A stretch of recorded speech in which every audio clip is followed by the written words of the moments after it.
Hello there. It's September 9th, 2025, and I'm Joe Weston, and we're here with our monthly Global Heart Gathering. And as you can see, I'm in a different location. I'm now currently in Paris. So we've since the beginning of the year, I've taken you on a remarkable journey through the Global Heart. Where has it been? Has it been Amsterdam and Rotterdam and Milan and Dubai and now Paris? And that's all part of this energy of all of us really considering what is our imprint. And it's great to see new faces just come from Costco. So the son and the father and the husband, nice to see you. Welcome. It's always nice to see new faces. It's always, of course, lovely to see familiar faces, and especially lovely to see familiar faces that we haven't seen for a while. And that's the nature of this, is this idea that I believe, and many of us who gather for this monthly event, is we believe in this idea of a global heart, and that whether we know it or not, or whether we like it or not, we are fully interdependent and interconnected.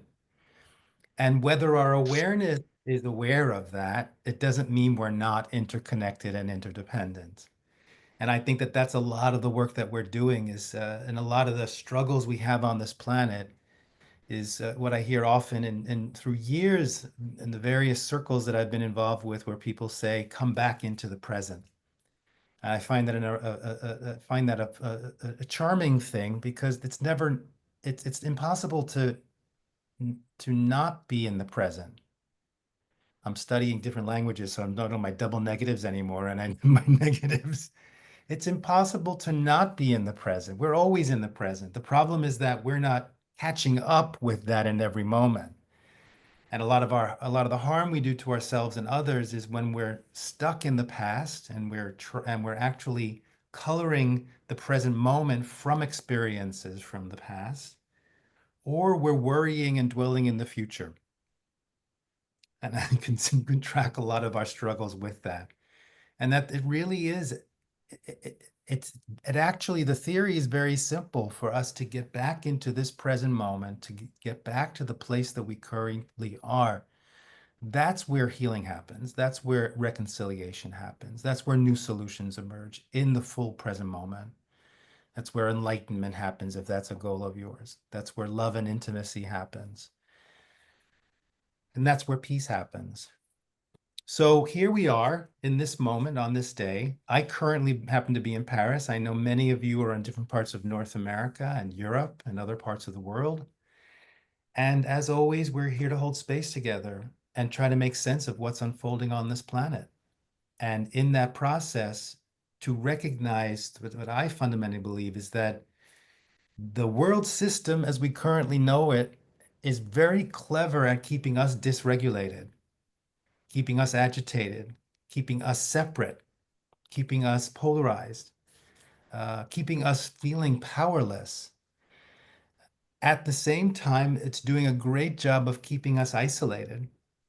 So, in a sense, I say that the most revolutionary, rebellious thing that any one of us can do right now is to work on staying regulated, staying centered and balanced in ourselves physically, emotionally, mentally, maybe spiritually, and committing to cultivate and deepen our relationships and build bridges and create opportunities for us to gather. That is already an enormous amount that we can do for the betterment of ourselves, of our communities, of all beings, and of the planet itself. And as I say that, what we're here is what we're cultivating fierce compassion and resilience. And as we do that, we might find, if that's what's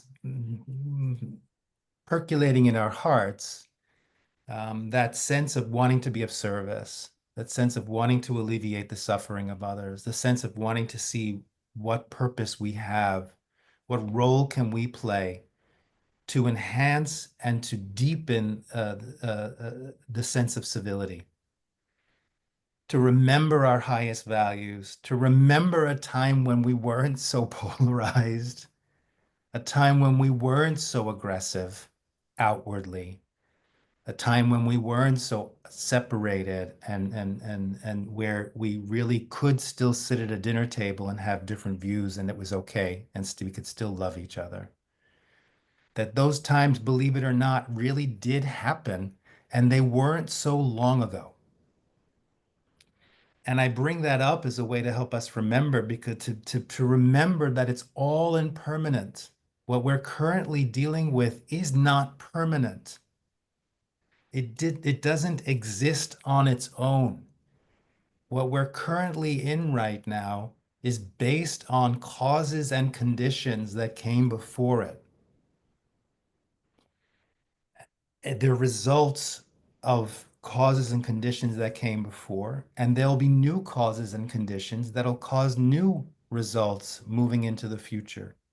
So in a sense, if you think about it logically, if it's our mental constructs, the games we play in our minds that have created this separation, this polarization, this level of I need to be right and you have to be wrong, or I need to be the good guy and you need to be the bad guy, or I need to win and you need to lose.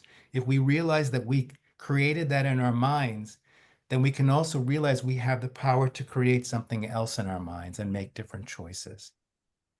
Those new choices are not going to happen if we are dysregulated in a constant state of fight, flight, freeze. And the work of staying regulated means that we can soften our hearts and let the power of our hearts, which is where our wisdom resides, and common sense and compassion and a remembering of when we loved each other and at least had respect and admiration for each other, that those things can arise again, come out of the panic or the fight, flight, freeze, come back to our common sense and make different choices. It sounds logical. It sounds easy. It really is easy. But I've been saying for years that you can't solve complicated problems with complicated solutions. That just complicates the problems. I truly believe that the only way to solve our complex problems is with simple solutions. But implementing simple solutions is hard work because it requires a real sense of looking within ourselves and trusting and learning new habits and new skills to cultivate these simple. And the simple solution is to find the balance again between our heads and our hearts. In a sense, and that I bring this up in fierce civility, is that my prognosis for our current global heart is that it's not well because we've been living on a diet where we are technologically overfed and spiritually malnourished. And the technological has to do with data and numbers and profit and success and all the things that you would associate with technology. We've invested more in industrialism than we have in human beings in a sense.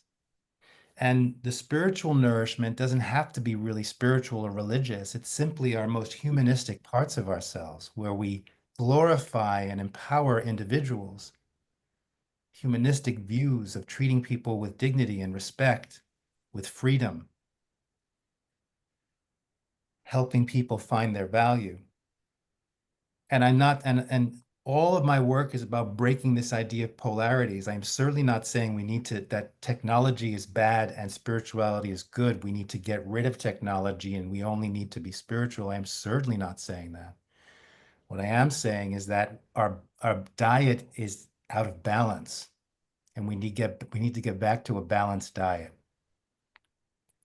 I don't think many of us really need to work on the technological part, the intellectual parts. I think where we really have to do our work and support others in doing that work and create systems where that work is really fostered is in the spiritual nourishment part. So it's a lot of words, a lot of theory. I try my best to practice that in every way I can um, in all the work that I'm doing. I do want to share something though that's happening that Steve Salas knows about it and Shelley knows about it. It's a funny set of circumstances that happened that I think is part of this thing of the unfolding, of being present to what's unfolding. I was invited in July to be on to be a guest panelist in Amsterdam for a day-long celebration of the 90th birthday of His Holiness the Dalai Lama. And I was in a panel talking about fierce compassion, and I led a global meditation.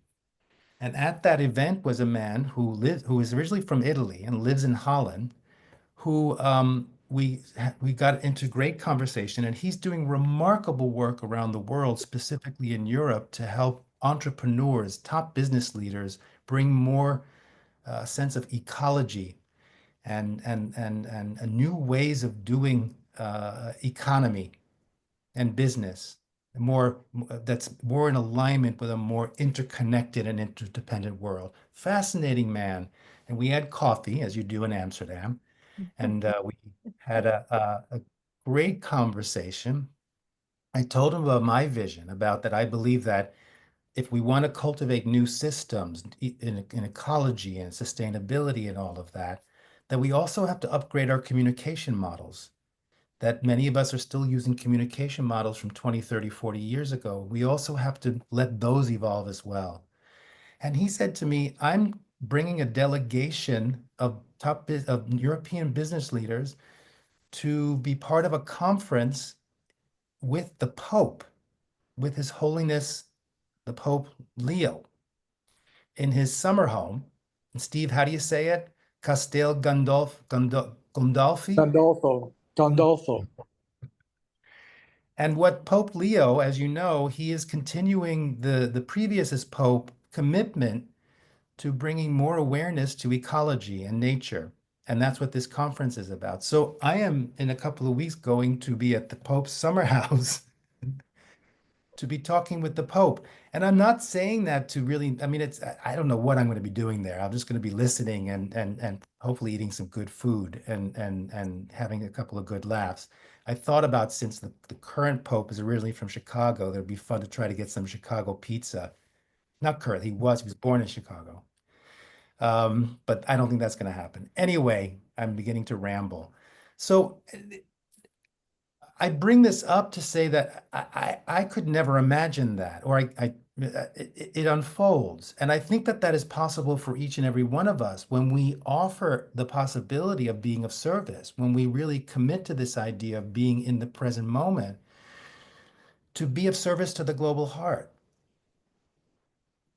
That each one of us can find our way. And that's really a bit of what I wanted to say for these last, I would say almost about 8 months now. I've been really talking about what can each one of us do today to help find our own grounding in the volatility we're experiencing. This sense of not being able to make sense of what's happening in the United States and in other parts of the world or the whole world. And the elevation of all the things that in terms of climate. What can we do to feel that we are contributing something or that we're making sense of it? And also feeling the urgency of this time. Last time I really was quite fierce when I said we have to consider that this is the moment to make a choice. We're no longer in preparation mode. For years, people have been saying in many communities, we're preparing for when it's going to get really challenging. Well, it's really challenging now. We're not in the preparation phase anymore. We're in it. And in a sense, my invitation is to consider, what steps are you taking to be in it now instead of continuing to be preparing for it? And that's not a pressure. You know, some people are wired to protest or to run for office or to start nonprofits and things like that. But that's not for all of us. And we don't need to do it all. And what I offered in the last few months was these 5 roles that each one of us can play. And I'll briefly go through them again. If someone, Shelley, would you mind typing them in the chat? Every day you can be doing something to contribute to a better world. One thing you can consider being is what I call the refuge. That to just consider that there are so many people who feel unsafe in this moment. What can you do to create the level of stillness in yourself and peace the people around you just feel safe. That's already a huge amount for a world where people feel frightened. What can you do to create a space where people can come to you and know that they are safe? That's refuge. The second is the soother, and you'll see each one of them has a different level of assertiveness in them. All of them take us out of passivity and bring us to a starting point of receptivity, to be ready for what's anyone around you who needs support. How do we pull ourselves out of passivity? The first one is to simply be refuge. Be your best still self, creating safety. The next one is the soother. How, for people who are struggling, how do you calm them down? How do you provide them with a sense of comfort, a deeper level of trust, safety and trust? The third one is the nurturer, is to be more active. Who really needs wellness? Who can you help and support and nurture back to balance and to health? The fourth one, we move into more assertiveness, and that's the protector. What can you do for people who are, and in the United States right now, there's a lot happening in other parts of the world to really be a protector for people who are being threatened. And the last one is what I would call the transformer. Those who really say it's time that things need to change, and how do I confront the system and really, without aggression and without fighting the system, find ways to transform it. I truly believe, and many of my colleagues and people I know and my teachers and my students believe, that fighting aggression, using aggression against aggression only creates more aggression. Fighting the system only feeds that system. That we need to find a way to confront the system and find a way to pivot with it and shift it to bring it to a new place. And that takes time, that takes patience, it takes courage, and it's possible. And I want to just sum this all up by saying that, to me, this is what I call, and I've been doing this with my coaching clients for years, is this concept called creative social activism. And I use the word activism not necessarily in the sense of being an activist, like a peace activist or something. It could be, that could be your path. But I use the word activism certainly since in the sense of the root of the word, which is to be active. What can you do to activate your creative capacity to bring about social change? And that could be really anything. You know, I wrote about this, and I say this, is that I had a client who was really good at knitting. And she went to stop by a senior citizen's home and said, I'd love to volunteer, come in, bring some yarn and needles and just knit with the people who live there. And she did that once and they loved it. And she started going back on a regular basis. And what it did for the people there is that they gave them purpose. It gave them connection, a sense of connection. It brought them joy. That's creative social activism, something that she herself loves and that resonates from her, but she was able to turn it into an act of service. Is there anyone here who's doing something similar that you might want to share?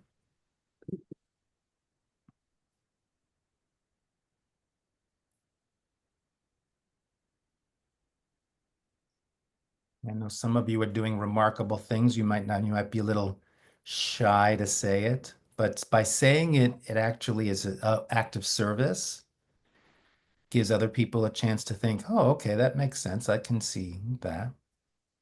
Jean? Yeah, Oh, so I currently serve on the board of a nonprofit here in Washington, D.C. called Art Enables. In fact, I happen to be wearing our shirt today. Um, it's it's not, directly associated with all of the things that are going on in the world, but it gives me a sense of purpose. I have to have purpose.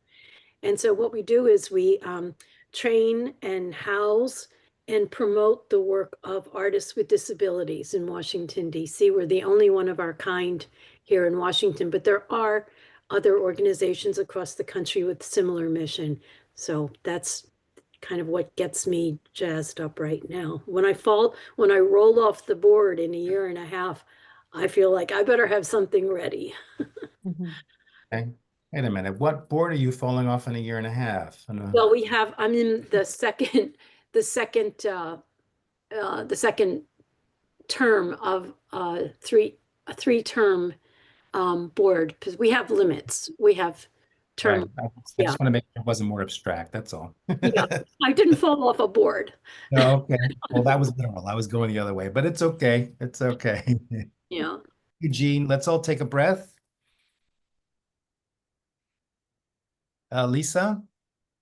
Hi, yeah, I'm working on a documentary in my spare time on our food system, and one message is going to be the importance of community gardens and how it brings people together and creates community. And a couple of people are talking about in particular how, there are residents from all different countries and they come together and they share recipes and they grow food from their original countries.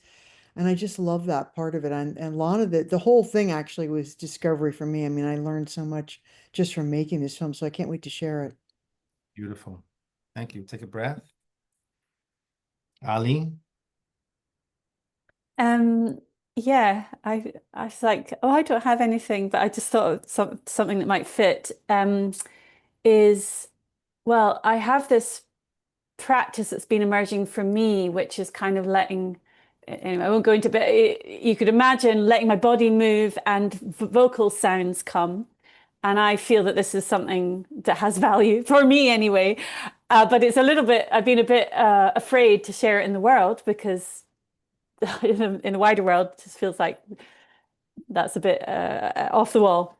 Anyway, I've been has slowly, very slowly emerged that we have a mental health arts festival organization here in the north of Ireland, and they have invited me to to come to a day. We're going to be in nature in a city park, and I'm going to lead this work with a group.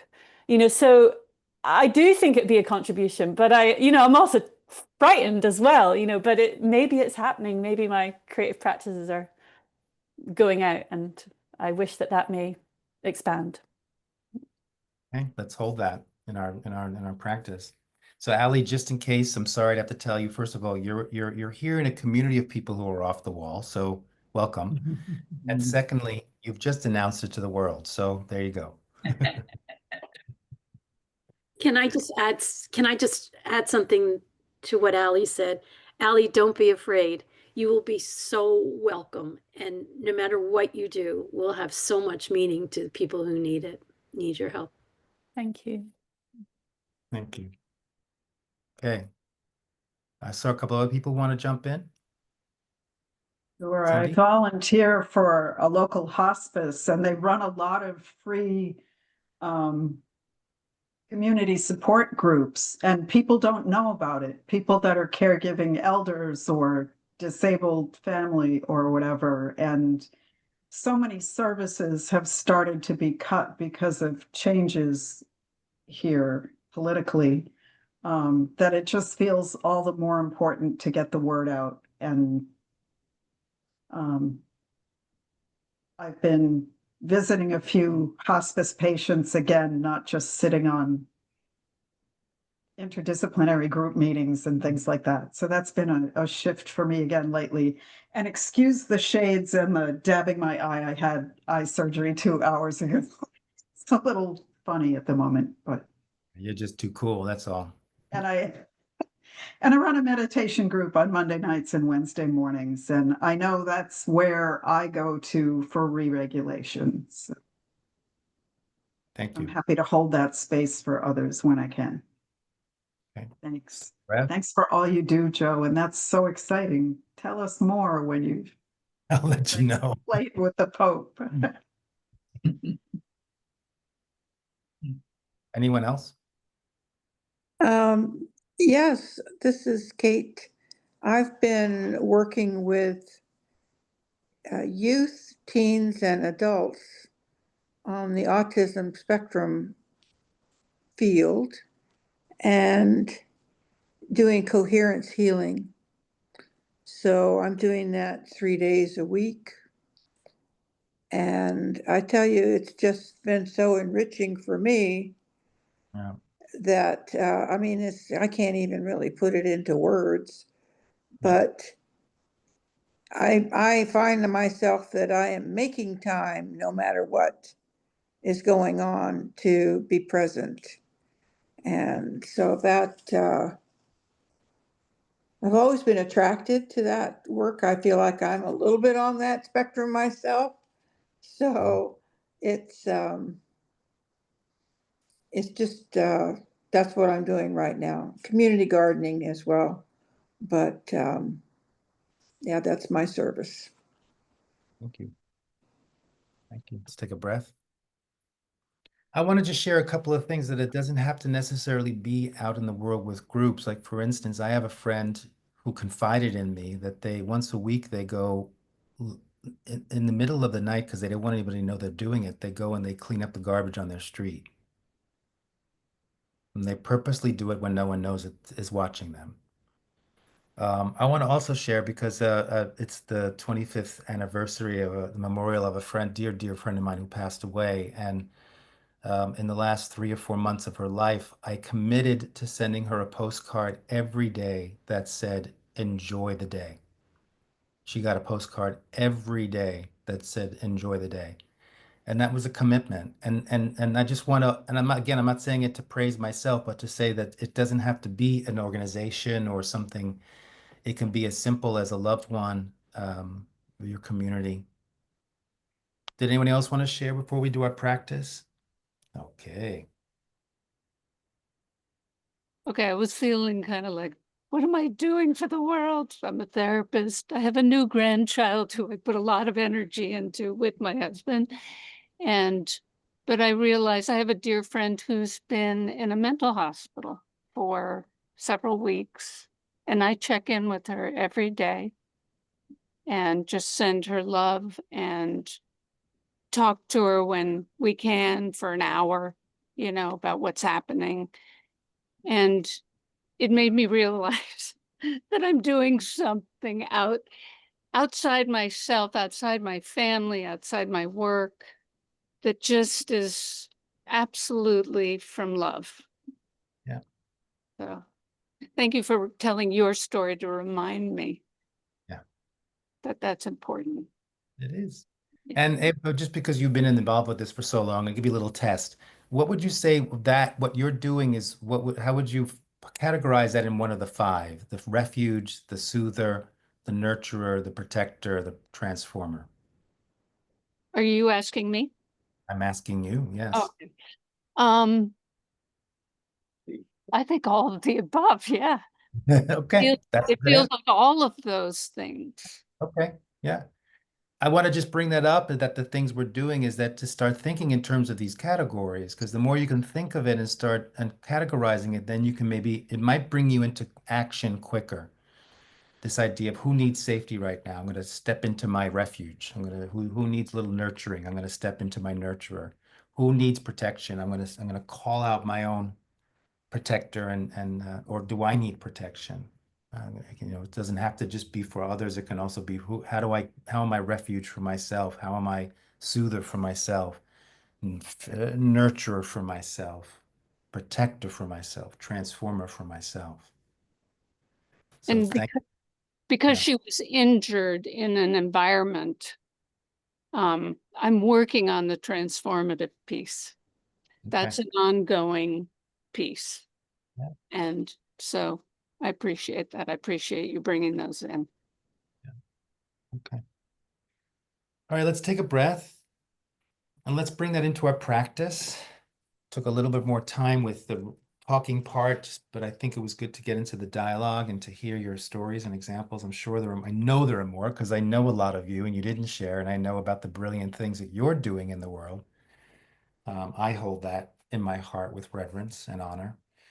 But let's get into our practice now where we're cultivating fierce compassion and resilience.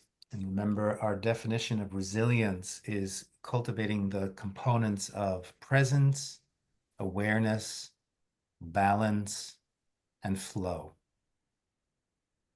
That if we want to move through the world with ease, to be able to face challenges with skill and with grace, And the ingredients to that is a strong sense of within ourselves, confidence that we can call out our presence, awareness, our balance, and our flow. So let's start with the position we're sitting in, which I call power sit, sitting in a way where your spine is straight without being rigid. Elongating from the back of your neck, so you're tucking your chin. You might want to come to the front of the chair. If you're okay with leaning back, just make sure that you're not contracting in the back, but that you want to really bring your body up to a vertical state, if that feels good for you, without tensing up. Relax the jaw, relax the shoulders, relax the belly.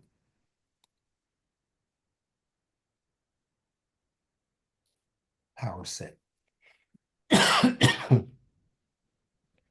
Now bring your attention to a spot in your lower belly, what I would call your center. It's approximately the width of 3 fingers below your navel and a third of the way into the body from the front of the body. So if you want to investigate that, you can put your fingers together like this, place your index finger over your navel, and where your pinky resides, that's approximately the width of 3 fingers below your navel. Now bring your full attention to that spot. And let your hand drop if you want. Let them rest on your knees or your thighs, or wherever you're sitting. Full attention to your center of gravity, creativity, impulse, where your personal power resides. And it's also the seat of your awareness, how you perceive your reality. Practice is to cultivate deeper listening and perception, which is different from thinking and different from feeling. So from your center, become aware of your contact points, the parts of your body that are connecting with what you're sitting on and the ground. Feel the sensations, the nerve endings getting stimulated from those contact points with the ground under you. Gravity pulling you down closer to the ground. And in a sense, from your contact points, feeling the stability under you. And the more you can register that sense of stability under you and trust it, the more you can allow yourself to be held.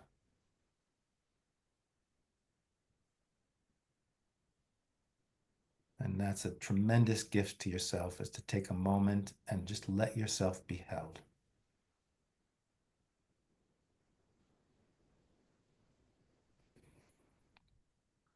Now, moving on, using this practice to bring our awareness more into the present moment. Starting with yourself. So from your center, become aware of your physical body, physical self.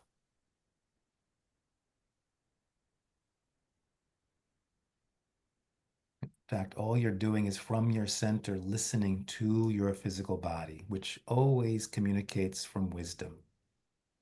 It's our job to learn its vocabulary and learn to listen. How is your physical body in this moment?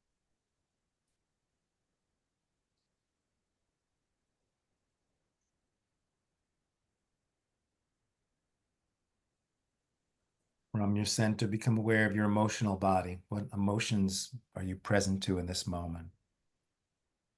Without judgment, simply observing them.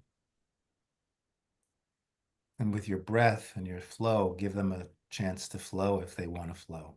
All feelings are welcome.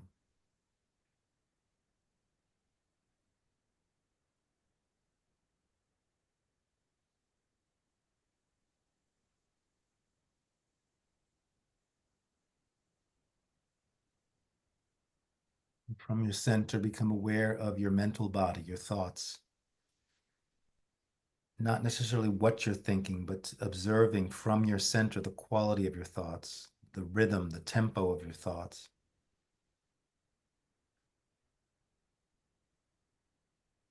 Focus or lack of focus of your thoughts without judgment.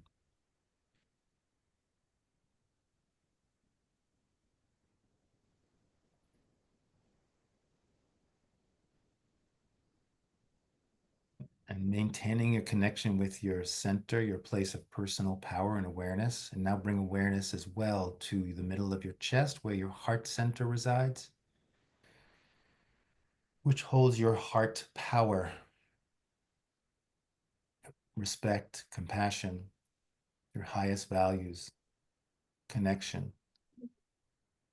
And from your center and from your heart, become aware of that part of you that has connection with something larger than yourself.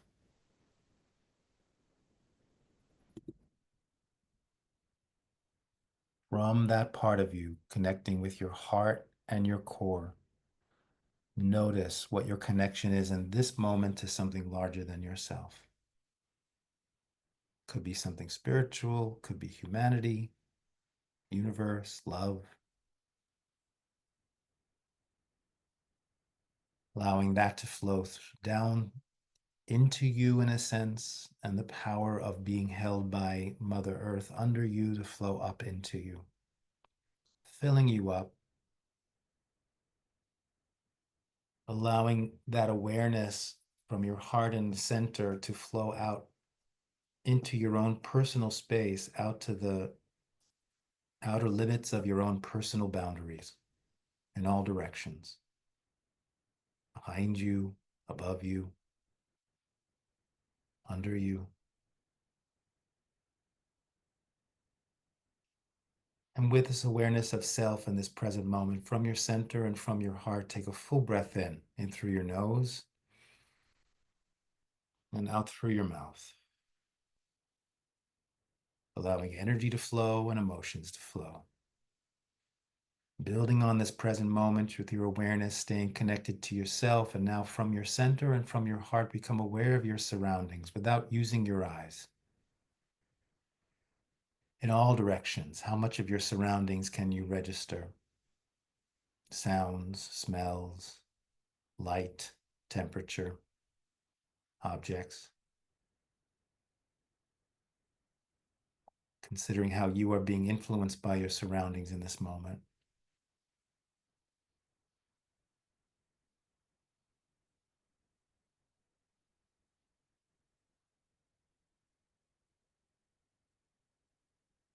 And more of awareness of yourself and your surroundings in this moment from your center and from your heart. Take a full breath in through your nose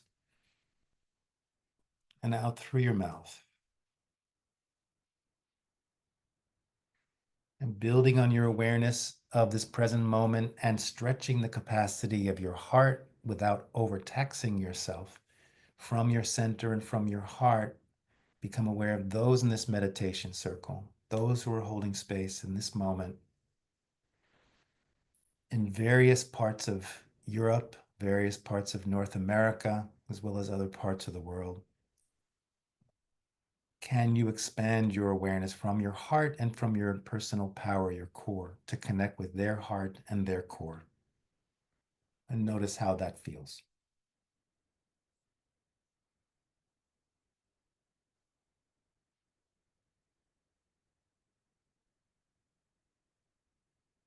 And with that awareness of self, surroundings, and those in this meditation circle, from your center and from your heart, take a full breath in through your nose and out through your mouth. And stretching our capacity to hold more beings in our heart, now from our center and our heart, maintaining our connection to self, surroundings, and those in this meditation circle. From your center and from your heart, become aware of all human beings. But let's begin with those human beings you would label loved ones. And what loved ones arise in your heart in this moment? Surprise yourself. What faces do you see, or groups of people? How many loved ones can you hold in your heart right now?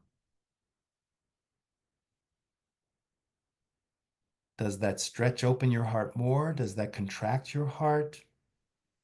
How does that impact you as you're now standing face to face or sitting face to face with those you would consider loved ones?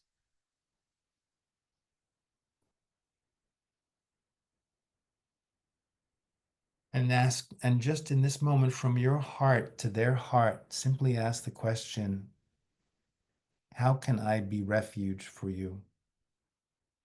How can I be soother for you? How can I be nurturer for you? How can I be protector for you?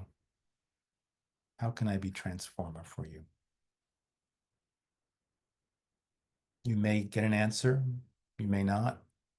You may notice that just asking the question activates something in them that opens them up more.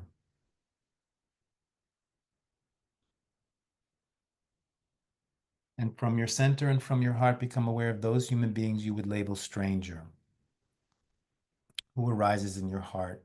How many? With the assumption that you may have more than 7 billion strangers in your stranger category. Who arises in your heart? What faces do you see? Groups of people, neighbors, people you see at the supermarket, people you see in the news.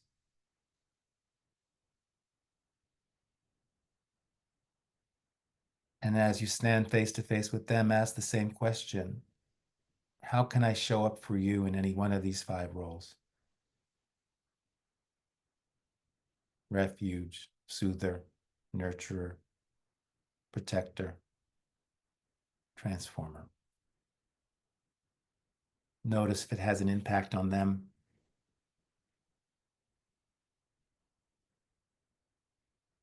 Notice if it activates your creativity, if some ways you can be of service. And now we move on to, from your center and from your heart, become aware of those human beings you would label adversary. Who arises in your heart? What faces do you see? How groups of people? Be honest with your adversary category.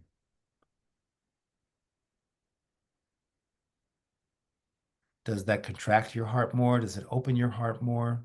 Does it affect your level of safety or not? And just consider, in terms of stretching your heart, just to see how that feels as you're standing face to face with an adversary or a group of adversaries. Just ask yourself the question, could I ever be a refuge for this person?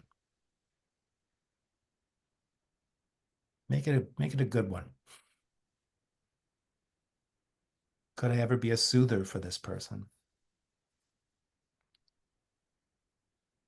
Could I ever be a nurturer for this person? Could I be a protector for this person?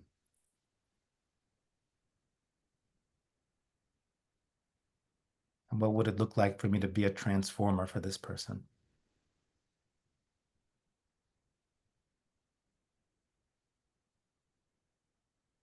Just leaning into that question can really do some very deep work around the rigidity of your own labels in your own heart.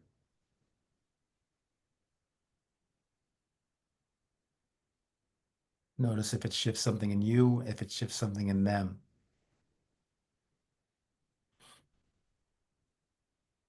Now imagine a process that all human beings now, whether they're loved ones, strangers, and adversaries, suddenly get this brilliant idea for themselves to be nurturer, soother, refuge, protector, and transformer for others.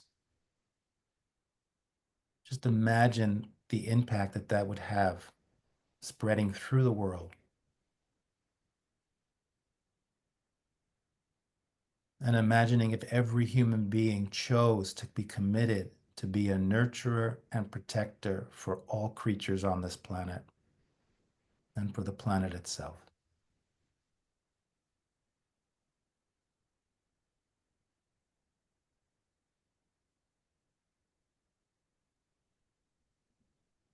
And with that image in your heart, take a full deep breath in through your nose and out through your mouth.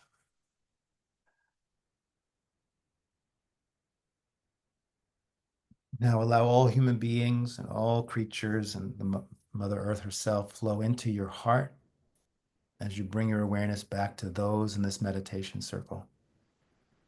And from your heart and your core, connecting with the heart and the core of those in this meditation circle with the deepest honor and reverence, acknowledging in each and every one of us the refuge in each other, the soother,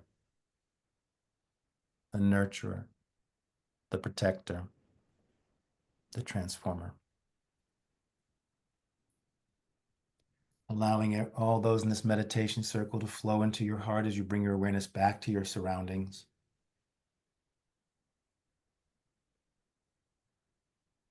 Allowing your surroundings to flow into your heart as you bring your awareness back to yourself. With that same level of commitment to be your own refuge, soother, nurturer, protector, and transformer.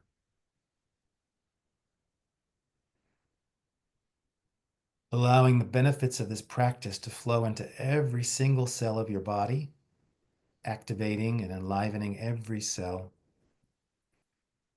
The benefits of this practice, the energy behind it flowing into your organs to nurture and to heal parts of your body that need a little bit of extra love right now.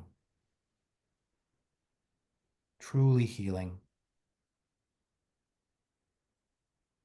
Allowing the practice to flow into your nervous system as a way to remember this, the muscle memory of it. And as a way to close this practice, let's take one final breath in through your nose and out through your mouth.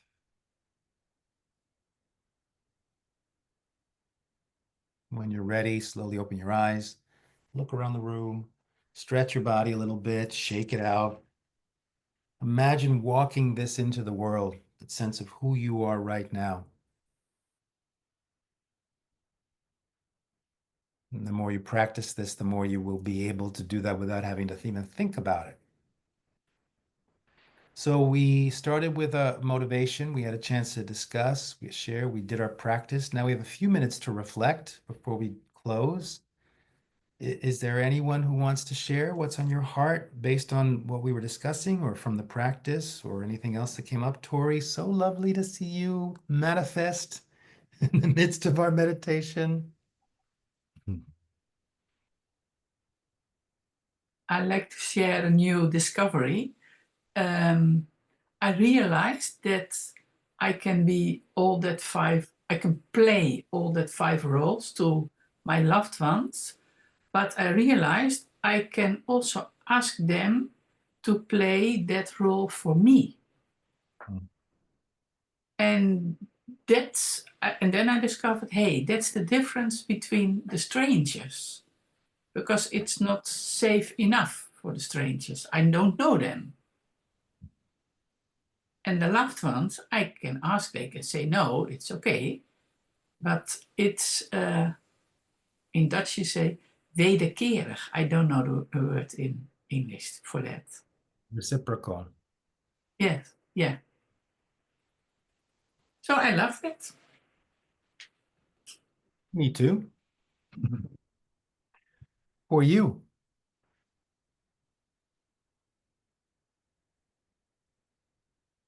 Well, something touched me this time really deeply when I connected with adversaries.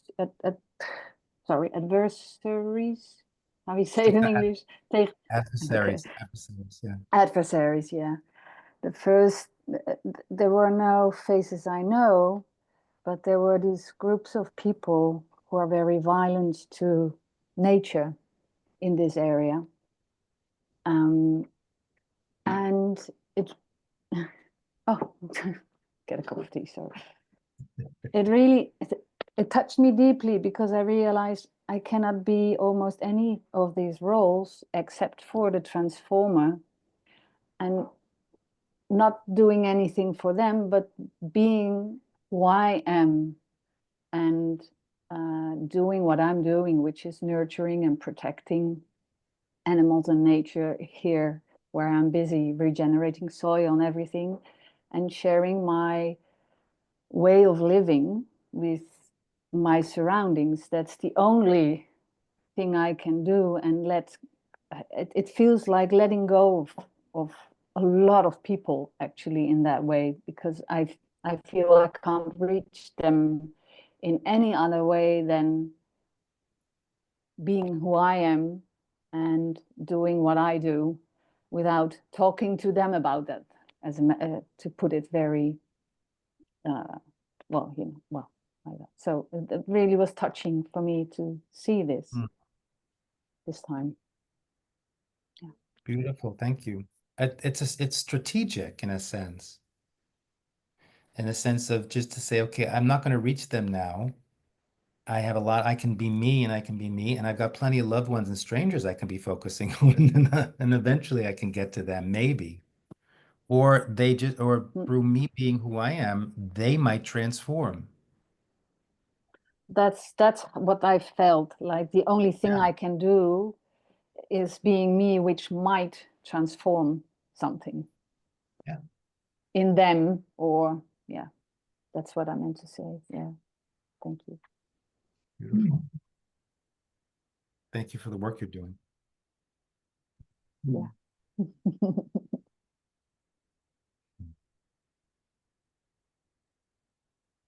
I noticed something that surprised me in the invitation to see how I can relate to each of those layers of individuals in the meditation regarding which of the 5 roles can I embody? I must have been expecting before that check-in some kind of orientation to like doing for them. And what I was surprised to notice was each layer of that question to me seemed to be a bit more like self-referential in nature, as in like how can like the thing I can be doing in each of those roles is taking such good care of my own heart, so that in that relationship I am not unconsciously putting my needs or unmet expectations onto the other party. Almost like the more heart-centered I can be in those relationships, I sense the more I'll be able to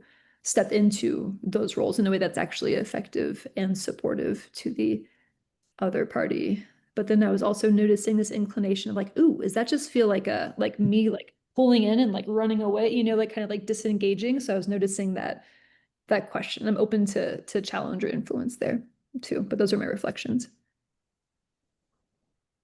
It's beautiful. I mean, my truth in what you're saying is that there's a lot of wisdom there, an enormous amount of wisdom on so many levels. There's self-care and there's also staying present. And the answer, I think there's any answer, you're the only one who can know if it's retreating and pulling away or if it's just simply being smart. Yeah. The only thing I can say is that there's a difference. We discussed this last time, and I've discussed this a lot in my work, as you know, is that there's a difference between passivity and receptivity. Mm. We don't want you to pull away too much that you're passive in the situation. You're just staying fully receptive and present. Yeah. Well said. Thanks, Joe. Thank you. I'm Harry. Harry. Nice to see all your faces. I resonate a lot with what Patty said. I just was on a retreat with my dad with about 40 other men. And it was amazing. And I really had my heart open and, similar to what Pauline said of just like, I found that just being myself really transformed the people around me, and having my heart open and just letting myself pour out and transformed the people around me, gave refuge to the people around me, nurtured the people around me. And, that was such an expansive place to be in, and also just finding my own power in my heart.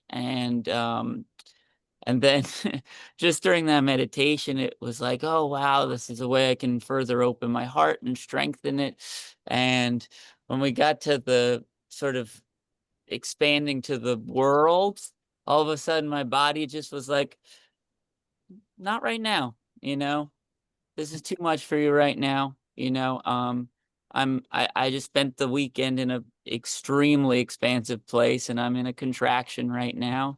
And it was like, no, right now you're contracting a little bit, and that's a little bit too much for you right now. I said, okay.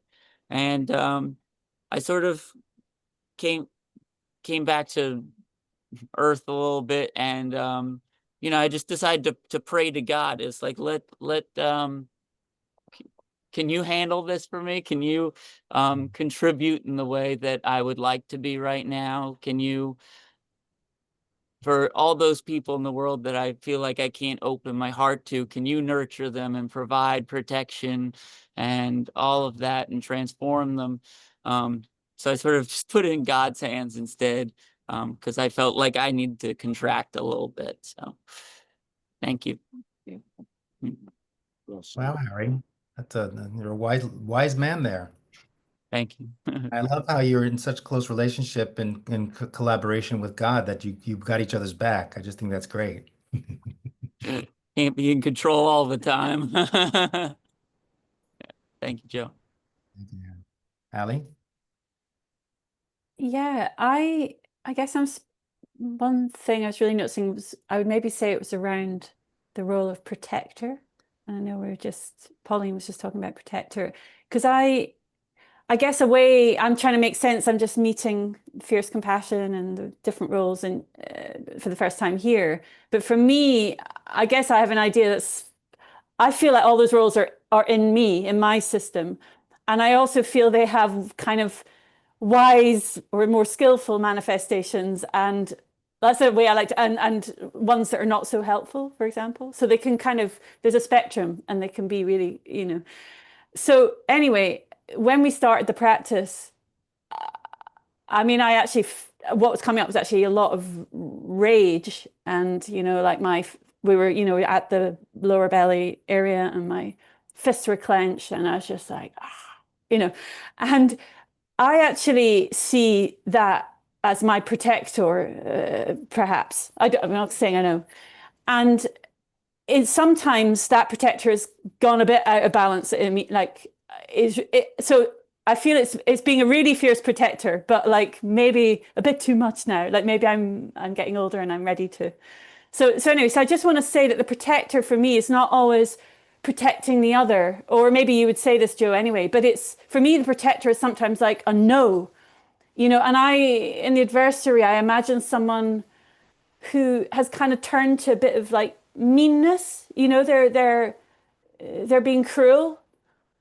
And I felt like I would want to bring my protector, like, no, but like for the good of, I don't know, not like I know, but if it were the wise manifestation, for the good of all. So anyway, there's something I'm contemplating around protector that I just wanted to share with you as I think of it. Yeah, and that's the beauty of this, is the more we discuss and contemplate it, the more we flesh it out with each other and get a clearer sense. The one thing I would say, just to give, like I gave a reflection with Patty, is that for me, the distinction is between protector and aggressor, or aggression, is that the protector is assertive, not aggressive. As soon as the protector becomes aggressive, they're no longer a protector. They're an aggressor. Mm-hmm. Mm-hmm. I'm not saying that's absolutely true, but I think it's something to consider. Mm-hmm. And that certainly the protector is really about boundaries, setting boundaries and honoring boundaries and protecting them. So thank you. So I want to honor our time. We're a little bit over, and I'm so grateful for you all. It's great to see new faces, as I always say, and it's always great to see familiar faces. Before we do a dedication, well, yeah, I just want to make a couple of announcements. So please, if you here's all of our links. Of course, two ways that I practice creative social activism is my Occupy Here movement and with the t-shirts. So check that out. The link is there. Did I do all the right ones? Yeah, I think I did all the right ones. To have a t-shirt that says Occupy Here, that's just a great statement for creative social activism. Or the heart walks that I do. I might be doing one on the 21st. I did one in Washington, D.C. when I was there just recently. I thought it was good to do, weaving in and out of the National Guard with my heart walk. And if you're not on our mailing list, please get on our website and get on our mailing list, so we get updates, and I offer these perspectives and articles and what we're doing. If you want to make a donation to this, I don't ask any money out front, but if you want to practice dana, gratitude, you can. There should be a link there for donation. That money goes to the Fierce Civility Project, which is the nonprofit to spread the word of fierce civility. Would help cover the cost for my trip to the Pope, for instance. Thank you, and other things. And there'll be different events happening. So keep it. This happens every month on the second Tuesday of the month. Please put it in your calendars. Keep coming back. You can feel what happens when we continue in practice together. Tell people about this to bring new people. And let's stay engaged. And if there's anything that's coming up for you where you feel like you need support, please reach out, send me an email, and I can do my best I can to respond. And if I can't, I'll let you know. But please feel free to do that. Let's do our dedication. Just all the energy we've generated. Let's now focus it on think of for yourself in ways that you could use a little bit of loving energy and fierce compassion for yourself, and the projects you're working on. May they flourish, may they be abundant, and all the things that you're doing that you mentioned and others that didn't mention, the projects you're working on, may they flourish and may they reach as many people as they're meant to reach. I'd like to put a little bit of energy into John, Deborah's husband, who joins us in the background. May he be well, may his body be well, and other people in this group, may their bodies be well and healed, and other groups. And may every human being on this planet find that little bit of refuge wherever they can find it. So thank you very much for all that you bring to this, and I'll see you next month, and be well. Thank you. Thank you. Bye bye. Good job. Yeah. Bye. Thank you. Thanks, everyone. Bye.